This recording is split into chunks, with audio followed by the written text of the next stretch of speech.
I'm Cindy. I work here at the Media Lab. I wear a lot of different hats. By day, I'm a software developer. I work on the Media Cloud project, which is for research scientists and journalists. During that and at night, I'm an artist. And so I live in that fun space that I was speaking with a couple of my friends of art and tech. And what that means for us is that often perhaps we make art using interactive, perhaps we make interactive installations, perhaps we do some VR and some AR apps. But a lot of the time when I want to create something, I get away from the computer. I'll go paint something, or lately I'll want to sculpt something. And when I do that, I start to think about what is this cyber world and what's missing in it? You know, because I go back to work every day, and it's a very intangible and clean interface most of the time. So I've started to riff on ideas about what I called embodied pixels or visceralization. Somebody said recently, and what that means and how we're missing the stuff. The interstitial mud, the stuff that makes messes in our real world.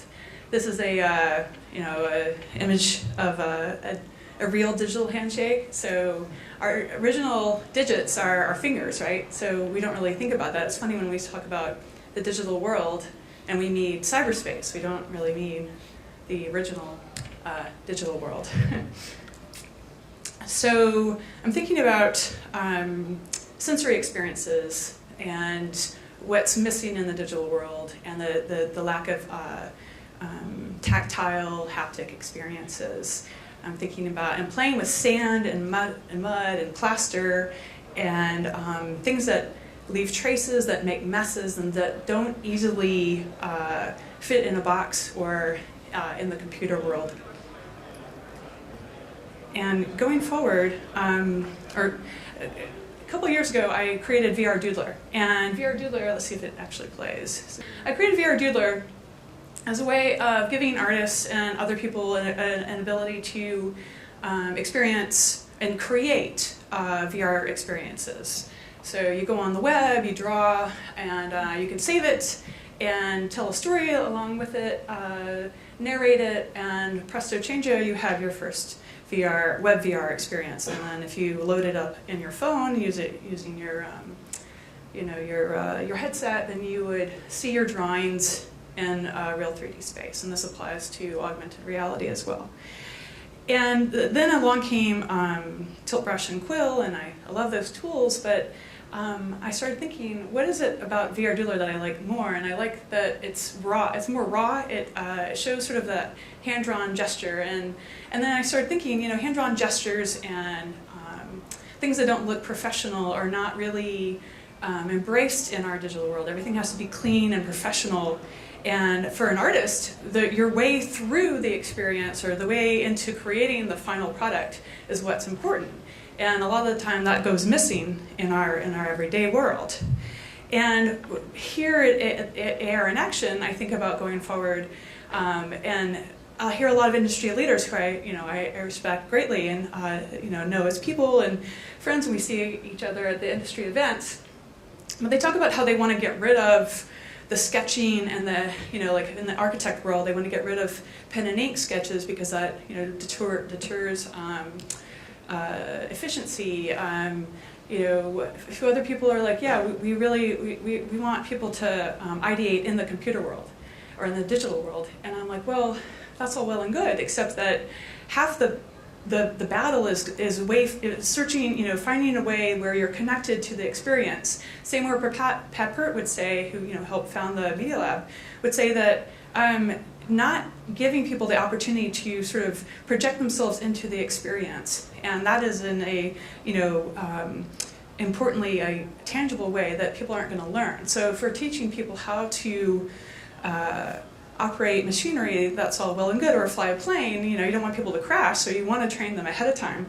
But art, that is not art, and it would be fundamentally it's fundamentally important for us to consider that there are different ways to create and to give information, and for artists and for people who are creative, giving them the right information, maybe letting them discover it. So one of my, so my mom and my dad give me a box of chocolates every Christmas. They're See's candy, and I wanted to talk about a box of chocolates. Now, if I had an AR experience, right, I would know exactly what's in here. If I didn't have an index, I could, sort of use my phone, and I'd be like, oh, that's a caramel, and I love caramel, and that's a marzipan. I hate marzipan. I'm not going to eat that, right? But is that really the way you want to experience a box of chocolates? I mean, I personally like to get them and poke my hands in them and see what flavor. Ooh, raspberry, gross. Or maybe I'm going to eat it, or maybe I'm going to mush the caramel and the nuts together and eat it together. There's no way that well, there is a way you can predict how somebody might navigate their way through a box of chocolates. I'm just saying it should always be the same. We shouldn't always know exactly what it is in order to avoid avoid eating the chocolates that you don't want. So, on the left, right information at the right time, eat those, don't eat those. Because I happen to like, caramels and I don't like marzipan. But I want to make a fundamental distinction here that the image on the right is my illustration of trying to tell you how you might find your way through a box of chocolates, which is fundamentally different than knowing ahead of time the top-down approach. This is what your chocolate is, right? It's a different feeling. If you avoid all the X's, and you're gonna miss what it's like to pick up one of those and squish it and take half a bite out of it and put it back in the box, which is what I like to do and my mother hates. So again, sort of this wayfinding and this visualization and this visceralization of our digital world, I really want people to think about. This is one of my iterations on pixels. So this is RGB, red, green, blue. In the pigmentation world, or the painting world, you mix these together, you get brownish, blackish. You mix these together in light, you get white. And I think it's important to think about our digital world coming back into physical embodiment, because it's interesting that the way that we operate on pixels is that white is an aggregate of all colors, and the black pixel is the absence or negative of all colors. And this has an effect on our computer vision going forward, and has always affected photography in terms of darker skinned people. So I want you to think about, as you create your AR experiences, what is the data that I'm operating on that I want to give somebody? And not only what it would look like, but how does it feel? If you're not thinking about how something feels, you may be missing a critical experience of what it's like to be human.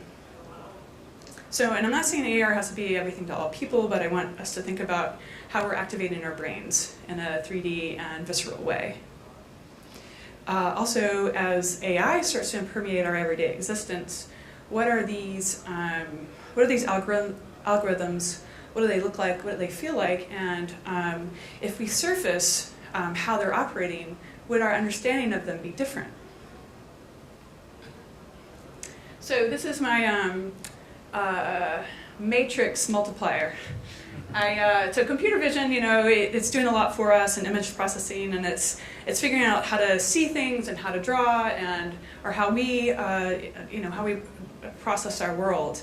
And I really think that if we can expose the inner workings of the digital world, that's something that's of critical importance will come through.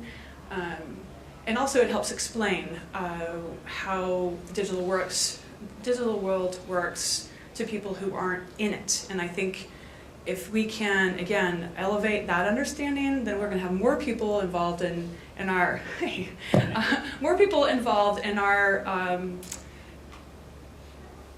digital world going forward. The creation process, the content, the platforms, everything. And I would say it certainly would be missing with certain the way that certain minds work.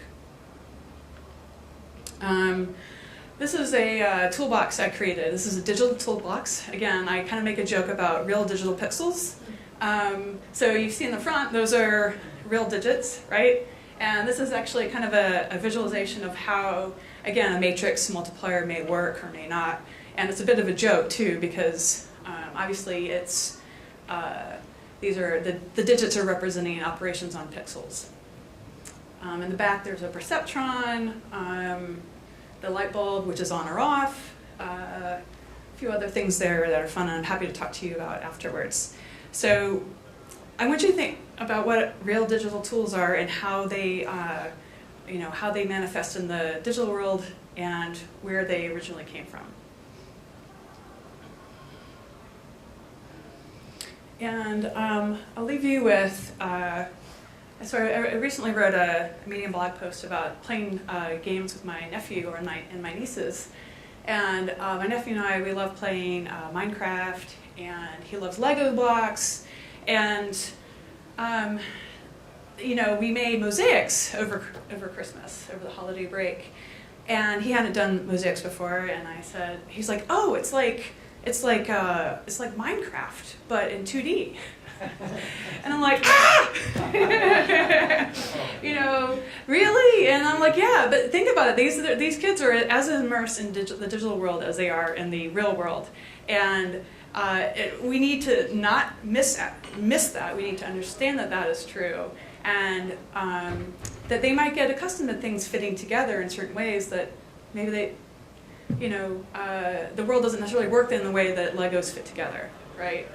Maybe the way the world works is more of a string art, pathfinding kind of thing, where you actually don't know what it is that you're constructing just yet. You can't just pick up things and plug them together. You have to find your way around the pins, and you have to make the forms as you go.